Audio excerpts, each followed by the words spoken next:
पंतप्रधान नरेंद्र मोदींच्या भाषणानंतर पाकिस्ताननं पुन्हा शस्त्रसंधीचं उल्लंघन केलं आणि भारतावर हल्ला केला। हा हल्ला ड्रोननं करण्यात आला होता।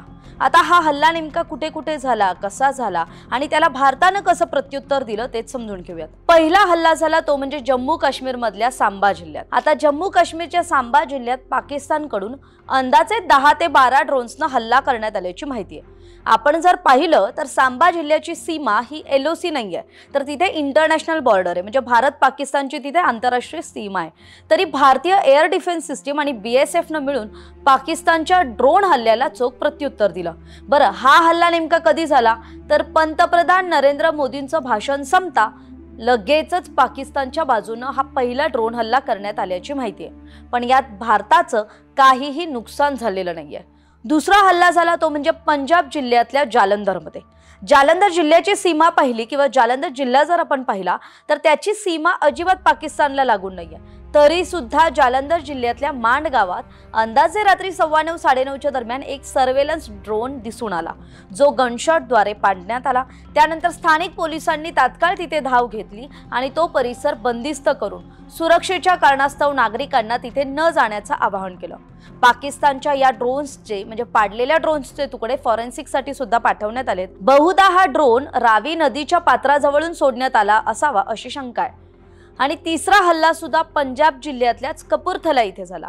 आता कपूरथला बाबत सांगायचं झालं तर ही एक काहीशी धोक्याची घंटा मानावी का असा प्रकार आहे, कारण कपूरथला इथल्या न्यू कॅन्टोन्मेंट एरिया परिसरात एक ड्रोन आढळून आला, जो खरं तर तात्काळ पाडण्यात सुद्धा आला। न्यू कॅन्टोन्मेंट एरिया हा अत्यंत संवेदनशील परिसर आहे, भारतीय लष्कराच्या दृष्टीने अत्यंत महत्त्वाचा, कारण इथे भारतीय लष्कराची रसद आहे आणि तिथे प्रशिक्षण देणारी छावणी सुद्धा आहे। त्यामुळे पाकिस्तानकडून सध्या भारतीय लष्कराच्या ठिकाणांना तर लक्ष केलं जात नाहीये ना, असा सवाल या एका हल्ल्यानंतर किंवा या ड्रोनच्या तिथे उपस्थित होण्यानं आणि मग तिथे पाडल्यामुळे एक उपस्थित झालाय। भारतीय लष्कराची गुप्तचर माहिती गोळा करणं किंवा तोडफोड करण्याच्या प्रयत्नांबद्दल चिंता निर्माण होतीये। म्हणजे काय तर पाकिस्तानकडून भारतीय लष्करासंदर्भात माहिती गोळा करण्याचा हा प्रकार होता का, किंवा भारतीय लष्कराच्या एखाद्या छावणीवर हल्ला करण्याचा हा प्रकार होता का, असा सुद्धा सवाल आहे। याच वेळी भारतानं म्हणजे कालच्या रात्री भारतानं जम्मू, अखनूर, नागरोटा, अमृतसर आणि पठाणकोट यासारख्या भागात सुद्धा ड्रोन हल्ले रोखल्याची माहिती आहे। त्यामुळे एकूणच काय, पाकिस्तानचं शेपूट हे वाकडं ते वाकडं आहे। म्हणजे शस्त्रसंधीचा शब्द दिला पण पाकिस्तानकडून तो शब्द पाळलेला जात नाहीये, हे आपल्याला यातून पाहायला मिळतं। आता पाकिस्ताननं हल्ला करताच भारताची काय भूमिका होती, तर पाकिस्ताननं हल्ला करताच भारतानं अमृतसर, होशियारपूर, पंजाब, जम्मू काश्मीर या सीमावर्ती भागातील गावांमध्ये तात्काळ ब्लॅकआउट जारी केला, जेणेकरून शत्रू राष्ट्राला कोणत्याही प्रकारची भणक लागणार नाही। ब्लॅकआउट आणि सुरक्षेच्या कारणास्तव दिल्ली ते अमृतसर ही एक इंडिगो फ्लाइट होती, ती पुन्हा दिल्लीला पाठवण्यात आली। पठाणकोट, गुरुदासपूर आणि सांबा या जिल्ह्यांमध्ये खरं तर एअर रेड सायरन वाजवून सुद्धा नागरिकांना सचेत करण्यात आलं, जेणेकरून नागरिकांनी सर्व प्रकारे शत्रू राष्ट्राला मदत होईल अशी कुठलीही घटना करू नये।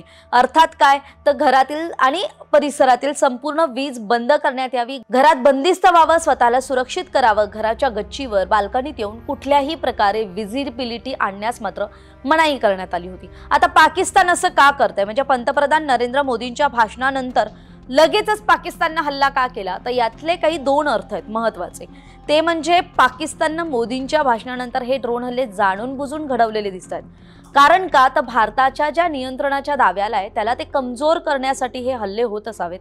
आणि दुसरा महत्त्वाचा भाग जो आर्थिकदृष्ट्या अर्थकारणाच्या दृष्टीने महत्त्वाचा आहे ते म्हणजे कमी किमतीतील आणि स्वस्तातील ड्रोन पाठवून एक प्रकारे ड्रोन युद्धातून भारत पाकिस्तानातला जो संघर्ष आहे तो सतत तेवत ठेवण्याची पाकिस्तानची भूमिका असू शकते। त्यामुळे आता आपल्याला याविषयी काय वाटते, आपली मतं कमेंट बॉक्समध्ये कमेंट करून जरूर कळवा। धन्यवाद।